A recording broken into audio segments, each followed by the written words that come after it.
सबसे पहले जी बात करते हैं यकीनन बदलती हुई सूरत हाल की।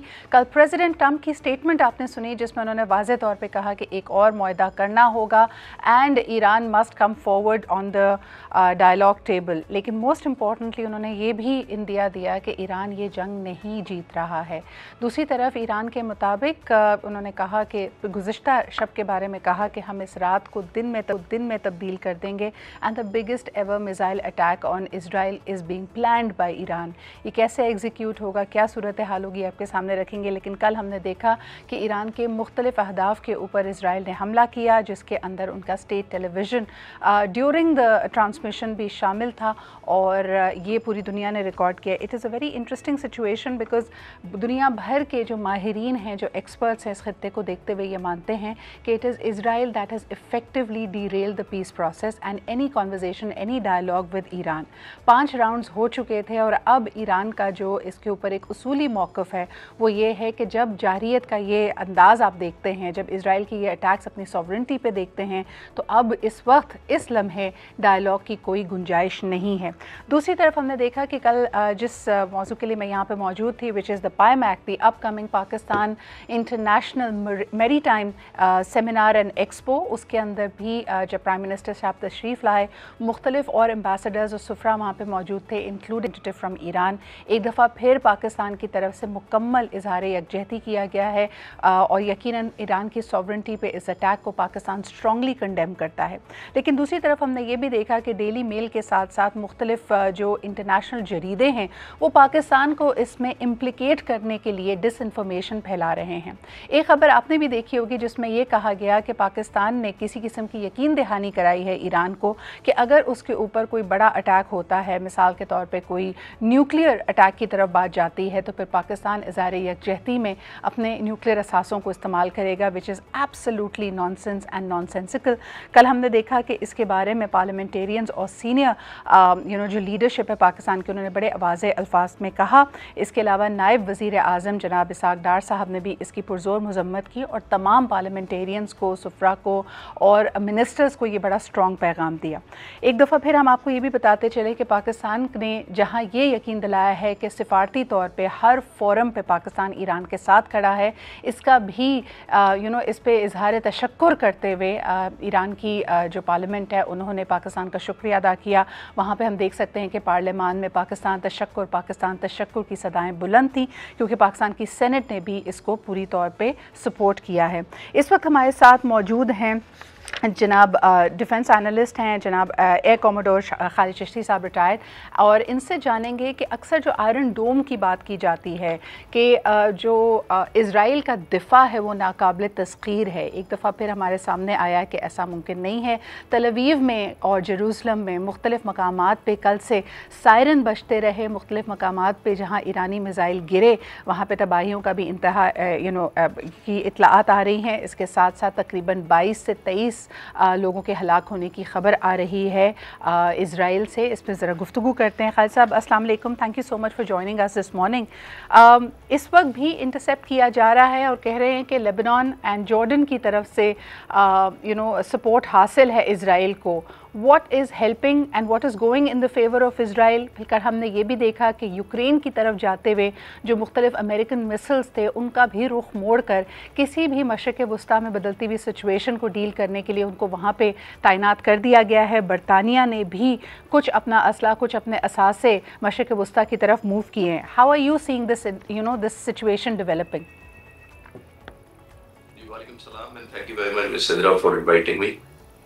ये आपने सही कहा कि बहुत ज़्यादा एस्केलेट हो गई है सिचुएशन और जाहिर है ईरान तो एक तरफ अकेला है, दूसरी तरफ जो आयरन डोम का आप जिक्र कर रही थी वो सिर्फ एक आयरन डोम नहीं है।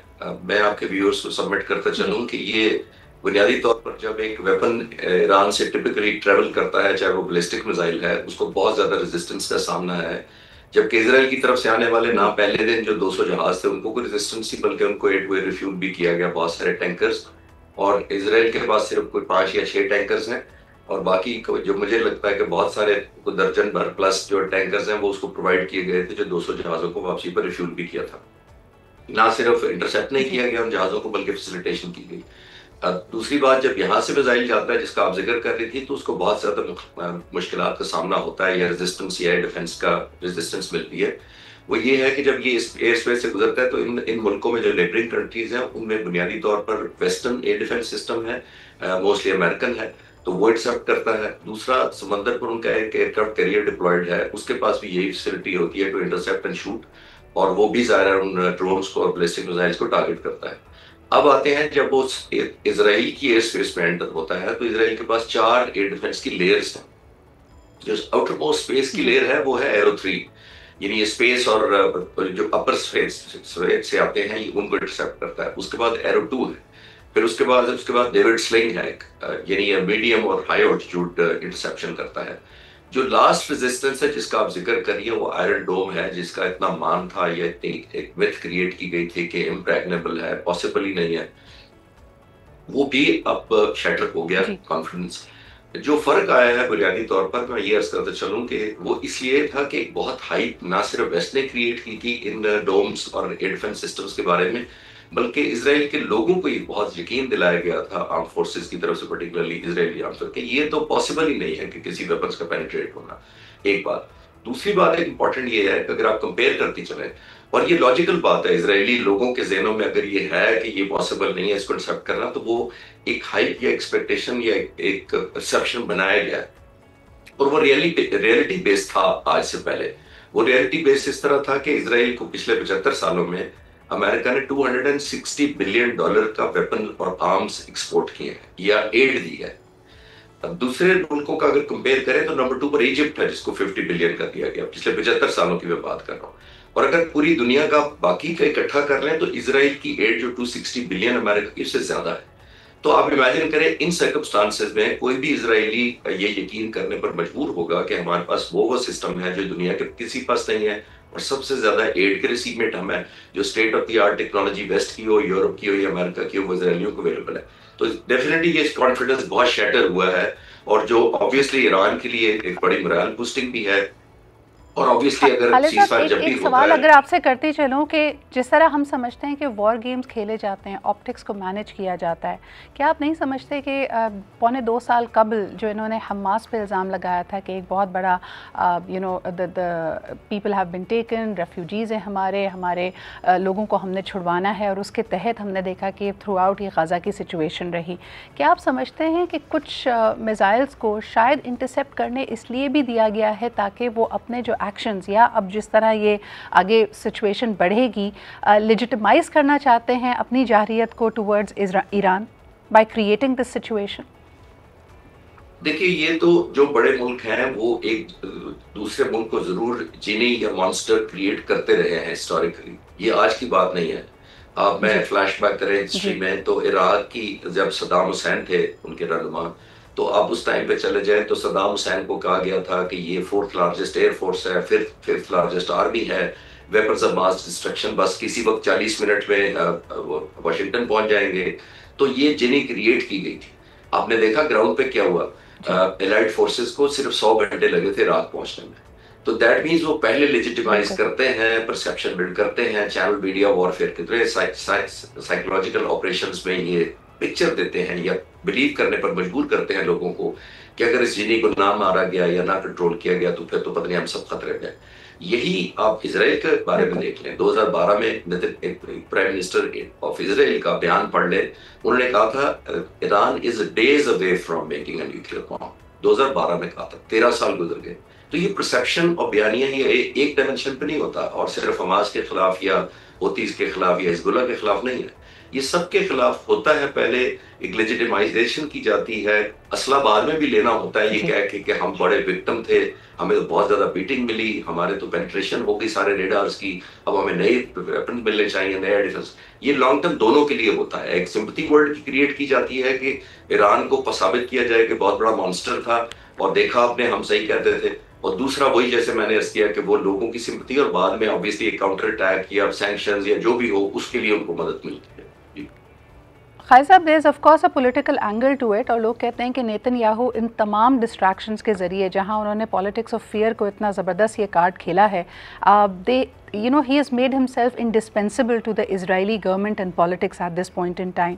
लेकिन क्या आप समझते हैं कि ईरान, जिस तरह कल भी इंदिया दिया गया प्रेसिडेंट ट्रंप की तरफ से कि वो चाहते हैं कि कोई मुआहदा हो, ईरान ये जंग नहीं जीत रहा है, ईरान को दोबारा मुज़ाकरात की मेज़ पे आना चाहिए, इस पूरी सिचुएशन को आप डी एस्केलेट होते हुए कैसे देख रहे हैं, जबकि Iran has become a symbol of rebel, you know, वो एक it is going in a different direction all together? देखिए, ये बिल्कुल आपने सही कहा कि ईरान ने सबको बहुत सरप्राइज दिया है, बिकॉज बाय हिस्ट्री ऑब्वियसली देखें, ये एक मुल्क या लोग नहीं है, ये एक तहजीब है हजारों सालों की। तो उनका एक रिकॉर्ड है कि वो बहुत, उनमें ईगो है और प्राइड भी बहुत है और रेजिलियंस तो है। हमने इवन रिसेंट से मतलब है मॉडर्न हिस्ट्री में इराक के साथ जो उनकी 8 साल जंग हुई थी, इरिस्पेक्टिव किसने शुरू की थी, उन्होंने 8 साल बहुत हौसले से लड़ी। तो ये डेफिनेटली आपकी बात सही है कि ये अल्टीमेटली कोशिश यही होती है मुल्कों की कि आप इतना ज्यादा प्रोहिबिटिव जो प्राइस है दूसरे पर थोप दे, दूसरे को तो डिक्लेयर कर दें कि ये कीमत होगी इस ऑपरेशन की अगर तुम करोगे। उसकी मदद मिलती है जब आप नेगोशिएशन टेबल पर आते हैं, या सीज फायर करने के किस तरह उस पर खत्म होती है, वो लॉन्ग टर्म में आने वाले वक्तों में आपको फायदा देती है। मैं आपके व्यूअर्स के लिए आसानी के लिए पाकिस्तान इंडिया की मिसाल दे देता हूँ, जो 10 तारीख को पाक फिजाइया ने खास तौर पर और आर्म फोर्सेज ने इन जनरल जो बॉम्बिंग की हिंदुस्तान पर, बहुत हैवी टनेज थी। वो टनेज का क्या मतलब था? उसका मतलब ये था कि या ये वॉर कल्मिनेशन की तरफ चली जाएगी और या वॉर एस्केलेशन की तरफ चली जाएगी। तो आपने एस्केलेट किया टू डी एस्केलेट, बुनियादी तौर पर आपने ये किया उस वक्त। और जब सीज फायर हुआ तो आपको पता है आज तक हम जिस पोजीशन में है वो आपको ज्यादा पता है। तो कैसे वो हम उस पोजीशन में, इसलिए कि हमने वो प्रोहिबिटिव प्राइस इंपोज की हिंदुस्तान पर, जिसकी वजह से नरेंद्र मोदी भागा गया अमेरिका के पास की जंग बंद करा दे। तो ये मुमासलत दोनों में है। ईरान भी यही कोशिश कर रहा है, ईरान ये कोशिश कर रहा है कि इतना प्रोहिबिटिव प्राइस अगर वो कर सकता है, ऑल्दो उसकी एयरफोर्स बड़ी लिमिटेड है, ना होने के बराबर है, और बाकी भी एसेट्स रीच से बाहर है, ज़ाहिर है। एक उनके पास सरफेस वेपन या बैलिस्टिक मिसाइल ही रह गया। लेकिन एक और चीज नोट करते चले, मैं जरूर हाईलाइट करना चाहूंगा कि ज्योग्राफिया अगर रकबा देखें तो इसराइल का 70 गुना कम है ईरान की निस्बत। और अगर आप और आसानी से लोग पाकिस्तान से कंपेयर करना चाहते हैं तो पाकिस्तान इसराइल से 40 गुना रकबे के हिसाब से बड़ा है। और अगर अभी भी सिंपल करें और तो केपीके के 4 हिस्से करें तो इसराइल बनता है। तो अगर आप ये इतना छोटा ज्योग्राफिकली मुल्क है, इसीलिए ईरान को बाय डिफॉल्ट भी कामयाबी मिल रही है कि 1 करोड़ लोग हैं, जगह रकबा इतना छोटा है। जब वो हमला करते हैं तो पूरे इसराइल में पैनिक हो जाती है, वो they are on the alert. और एक और लास्ट पॉइंट मेरी तरफ से इस सवाल के बाद जवाब में ये है कि इजरायली लोग यूज्ड टू नहीं है इस तरह के ऑफेंस के। उनको नहीं पता ये बंकर में छुपना क्या होता है, फूड सप्लाई शॉर्टेज कैसी होती है, ग्रिड स्टेशन की बिजली कैसे चली जाती है, हॉस्पिटल में मेडिसिन कैसे शॉर्ट होती है, और कई दिन आप इनसिक्योर और खौफ में कैसे रहते हैं। उनकी तो फोर्सेज ने, आर्म फोर्सेज ने, पर्टिकुलरली एयरफोर्स ने ये दिखाया था कि हमने जिसको पनिश करना होता है हम घर जाके उसके घर के आ जाते हैं और पीस अपनी मर्जी की डील ले लेते हैं। ये उन्होंने देखा था आज तक। तो ये फर्क इस दफा है। Just to build on your last point Khalid sahab, very quickly, जहां ये एक महाज खुला हुआ है इजराइल के सामने अभी ईरान के साथ जंग का, and at the same time शायद ये ख़बरों से उस तरह फोकस में से हट गया, लेकिन गज़ा में जो उनकी जारियत है वो उसी तरह जारी है। आपने अभी जिस तरह इशारा दिया कि मिलिट्री माइट उनके पास है, वैसे रकबे के हवाले से, पॉपुलेशन के हवाले से एक छोटा मुल्क है। 2 बैक वक्त महाज खोलना अफोर्ड कर सकता है इजराइल, इसका मतलब है? देखिए, अफोर्ड तो इज अ रिलेटिव टर्म से, रिलेटिव टर्म है कि अफोर्डेबिलिटी आपकी क्या है। अगर दुनिया की आपको बैकिंग अवेलेबल है, असला खाने आपके लिए खोले गए हैं, state of the art technology मिलती है, दूसरे मुल्क आपको सैटेलाइट से लाइव मैपिंग या पोजिशनिंग देते हैं, आपका नेटवर्क आपका सेटअप हो जाता है मुसाइद का ईरान के अंदर, और वहां से आप ड्रोन फायर करके करते हैं और फिजिकली उनको एलिमिनेट कर देते हैं। उनके तीनों टाइप टॉप टियर लीडरशिप को, साइंटिफिक हो, बासदारान इनकलाब हो, या दूसरी न्यूक्लियर साइंटिस्ट हो। तो अगर आप लिमिटेड करने की कैपेसिटी है आपकी, तो जैसे मैंने कहा कि स्टेमिना या टॉलरेंस वो रिलेटिव टर्म पर हो जाता है। इसका मतलब है ये तो ईरान को सोचना चाहिए कि उसकी टॉलरेंस। आखिरी सवाल खालिद साहब, मुझे बताइए कि कई लोग कह रहे हैं ये बिसात बिछाई सिर्फ इसलिए गई है ताकि एक प्रो वेस्ट रेजीम को लाया जा सके ईरान में, इसकी कितनी आप पॉसिबिलिटी देखते हैं? Because it's the age of 5G war, जहां वो साइऑप्स को यूज़ कर रहे हैं, साइकोलॉजिकल इकोनॉमिक माइट अपने इस्तेमाल कर चुके हैं। क्या ये पॉसिबल है कि पॉलिटिकली डिस्टेबलाइज कर दें ईरान को? देखिए, ये डिपेंड करेगा वॉर टर्मिनेशन स्ट्रैटेजी पे ईरान की, और ईरान की वॉर टर्मिनेशन स्ट्रैटेजी होगी उसके वॉर स्टैमिना के ऊपर डिपेंडेंट। और ऑब्वियसली वॉर स्टेमिना डिपेंडेंट है कि उसके पास वेयर हाउस में पीछे है क्या कुछ, पहली बात तो ये। जहां तक आप उनकी बात कर जी। रहे हैं, वेस्ट की और खासतौर पर इसराइल की बात कर रहे हैं, उनकी विश लिस्ट में तो डेफिनेटली है। वो चाहते हैं कि जितने कंफॉर्मिस्ट मुल्क उनके नेबरिंग कंट्रीज हैं टू वेस्ट और पर्टिकुलरली टू यूएसए, ये भी कंफॉर्मिस्ट होना चाहिए। लेकिन जो हमारे अरब दोस्त भूल रहे हैं, वो ये भूल रहे हैं कि ये फिर इस पूरे रीजन में कोई भी मुल्क नहीं रहेगा जो रेजिस्टेंस करेगा। आपको भी डील्स अच्छी नहीं मिलेगी, आपको भी ये सबक सिखाया जाएगा ईरान का, खुदा ना खास्ता, कि हमने ईरान के साथ ये किया तो आपके साथ क्या करेंगे। तो एक न्यू नॉर्मल सेट कर दिया जाएगा अरब मुल्कों के लिए। That will be very very unfortunate. लेकिन मैंने जैसे अर्ज किया कि डिपेंड करता है कि ईरान की कितनी कैपेसिटी है to get back and sustain the pressure as compared to Israeli people and the armed forces. बिल्कुल सही, बहुत बहुत शुक्रिया खालिद साहब हमारे साथ मौजूद होने के लिए। But if we are to learn anything from history, Iran जैसे आपने ख़ुद भी इशारा किया, उसकी सदियों की एक हिस्ट्री है कि वो तहरीक पे बिलीव करते हैं। They've always been a symbol of resistance and they live outside of the system. और यकीनन आपने जैसे कहा कि पूरे ख़ित्ते को, बल्कि पूरे अक़वाम आलम को एक मैसेज दिया जा रहा है, will Iran continue to hold its stand is going to be the bigger question. और ख़ास तौर पर बाकी मुस्लिम ममालिक क्या कहेंगे, इराक़ की तरफ से, तुर्की की तरफ से, पाकिस्तान की तरफ से यकीनन उनको यकीन दहानी कराई गई है सपोर्ट की। लेकिन क्या ये सिर्फ और सिर्फ सफारती प्लेटफॉर्म्स तक है, या in the coming days it will have a different role all together.